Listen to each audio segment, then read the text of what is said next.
Mr. Fotheringay looked at the full moon. "That's too much," he said. "Why not?" said Mr. Maydig.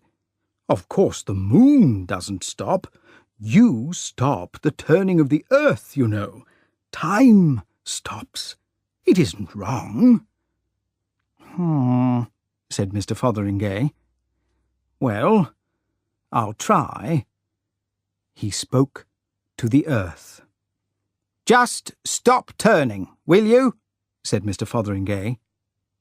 Immediately he was flying head over heels through the air at high speed. Although he was turning round and round, he was able to think. He thought in a second and willed, "Let me come down, safe and unhurt." He willed it only just in time, for his clothes, heated by his rapid movement through the air, were beginning to burn. He came down on some freshly turned earth. A large amount of stone, very like the clock tower, which had stood in the middle of the market square, hit the earth near him and broke into pieces. A flying cow hit one of the larger blocks and burst like an egg. There was a crash that made all the most violent crashes of his life sound like falling dust. A great wind roared all round him, so that he could hardly lift his head to look. For a time he was too breathless even to see where he was or what had happened. "Good heavens," he said, "I was nearly killed. What has gone wrong? Storms and thunder, and only a minute ago a fine night. What a wind! It's Maydig's fault. If I go on like this, I'm going to have a terrible accident. Where's Maydig?" He looked around him as well as he could. The appearance of things was extremely strange. "The sky's all right," said Mr. Fotheringay, "and that's about all that is right. There's the moon overhead, just as it was, bright as midday. But the rest? Where's the village? Where's anything? And what started this wind? I didn't order a wind." Mr. Fotheringay struggled unsuccessfully to get to his feet and remained on the ground.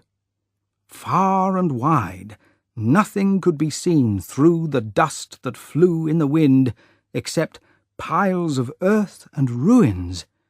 No trees, no houses, no familiar shapes, only disorder and a rapidly rising storm.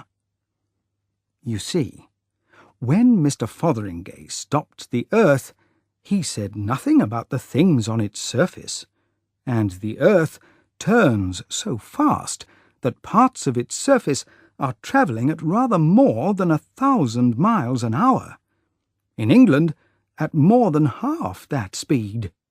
So the village, and Mr. Maydig, and Mr. Fotheringay, and everything and everybody had been thrown violently forward at about 9 miles per second. That is to say, much more violently than if they had been fired out of a gun. And every human being, every living creature, every house and every tree, all the world as we know it, had been completely destroyed. That was all.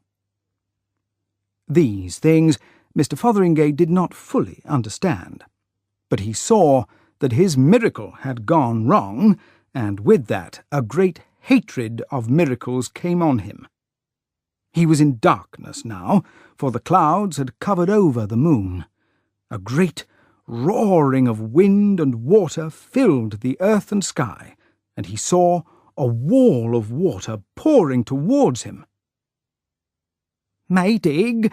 cried Mr. Fotheringay's weak voice in the roar of the storm. "Here! Maydig!" "Stop!" cried Mr. Fotheringay to the wall of water. "Oh, stop! Just a moment," said Mr. Fotheringay to the storm and the thunder. "Stop just a moment, while I collect my thoughts."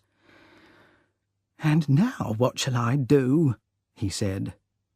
"Oh, I wish Maydig was here."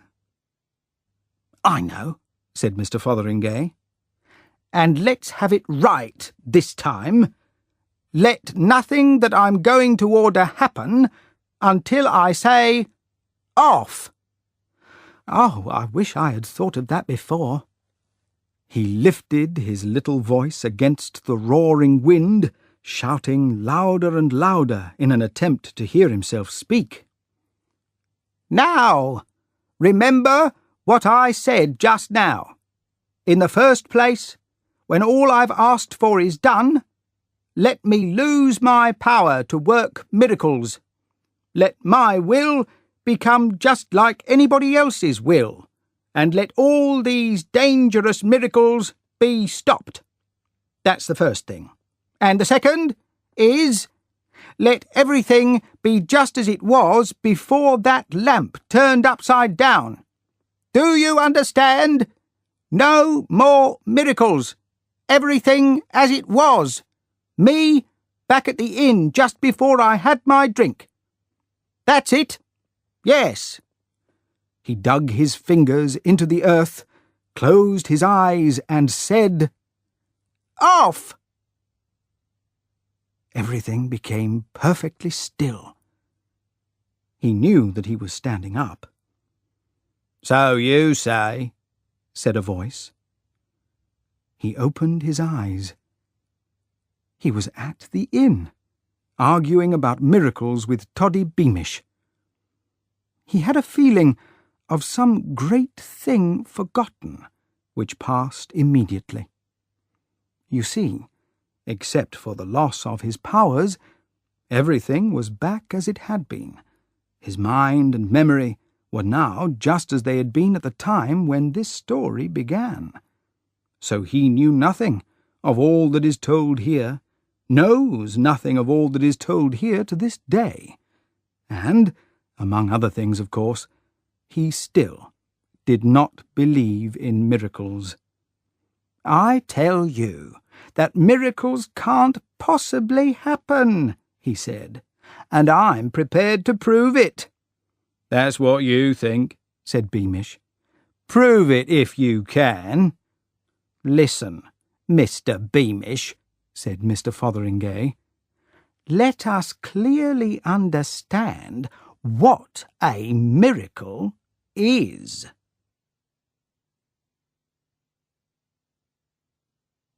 The Model Millionaire by Oscar Wilde. Unless one is wealthy, there is no use in being a charming person. The poor should be ordinary and practical. It is better to have a permanent income than to be interesting. These are the great truths of modern life, which Hughie Erskine never realized. Poor Hughie! He was not, we must admit, a man of great intelligence. He never said a clever or even an unkind thing in his life. But then he was wonderfully good-looking, with his brown hair, his clear-cut features, and his grey eyes. He was as popular with men as he was with women, and he had every quality, except that of making money. His father, on his death, had left him his sword and a history of the Peninsular War in 15 parts. Hughie hung the first above his mirror, put the second on a shelf, and lived on £200 a year that an old aunt allowed him. He had tried everything. He had bought and sold shares for 6 months. But how could he succeed among experienced men? He had been a tea trader for a little longer, but he had soon tired of that. Then he had tried selling wine, but nobody bought any. At last he became nothing, a charming, useless young man with perfect features and no profession. To make matters worse, he was in love. The girl he loved was Laura Merton, the daughter of a former army officer who had lost his temper and his health in India, and had never found either of them again. Hughie loved her so much that he was ready to kiss her feet, and Laura loved him too. They were the best-looking pair in London, and had no money at all. Her father was very fond of Hughie, but would not hear of any marriage plans. "Come to me, my boy, when you have got £10,000 of your own, and we will see about it," he used to say. One morning, Hughie called in to see a great friend of his, Alan Trevor. Trevor was a painter. Of course, few people are not these days, but he was also an artist, and artists are rather rare. He was a strange, rough man, with a spotty face and an overgrown red beard. But when he took up the brush, he was a real master, and his pictures were very popular. He had been much attracted by Hughie at first, it must be admitted, just because of his personal charm. "The only people a painter should know," he used to say, "are people who are both beautiful and stupid, people who are a pleasure to look at and restful to talk to." But after he got to know Hughie better, he liked him quite as much for his bright, cheerful spirits and his generous, carefree nature, and had asked him to visit whenever he liked. When Hughie came in, he found Trevor putting the finishing touches to a wonderful life-size picture of a beggar. The beggar himself was standing on a raised platform in a corner of the room.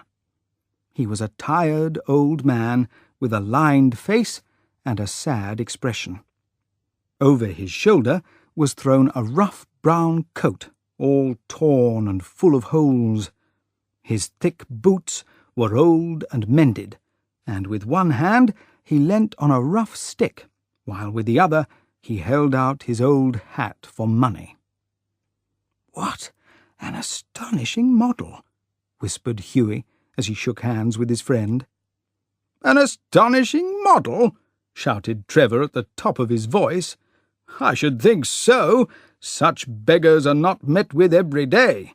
Good heavens, what a picture Rembrandt would have made of him!"